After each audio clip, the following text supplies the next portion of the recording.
c'est au XIIe siècle que les coûts d'organisation sont trop élevés dans le système impérial et que le coût d'organisation de l'Empire ne peut pas être résolu à l'intérieur du système impérial et que le marché l'emporte. Et c'est à ce moment-là que le capitalisme s'installe un petit peu comme un, je dirais, comme un virus, n'est-ce pas, qui peu à peu s'étend et atteint le monde entier à peu près au début du XIXe siècle. Car ça, finalement, ce sont les travailleurs des pays capitalistes qui exploitent les travailleurs des pays du tiers-monde.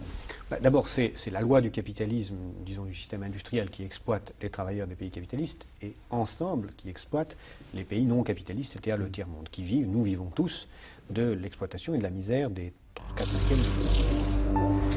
Je crains que la résolution de la crise actuelle se fasse, encore une fois, sans résoudre les problèmes du tiers-monde, c'est-à-dire des 4/5e de l'humanité. Je crois que c'est possible, n'est-ce pas? On peut imaginer une société résolvant ces problèmes de coûts d'organisation, retrouvant une source de croissance, retrouvant une hiérarchisation cœur, milieu, périphérie, pyramidale, laissant encore les 4/5e de l'humanité à son extérieur. Ce qui veut dire que si ceci se passe, eh bien, ce sera vraiment la fin, parce qu'après, cette réécriture sera la dernière avant l'autodafé, c'est-à-dire avant que le livre soit brûlé, c'est-à-dire avant que le monde industriel souffre d'une vengeance terrible de ceux qui l'aura fait mourir de sa propre abondance.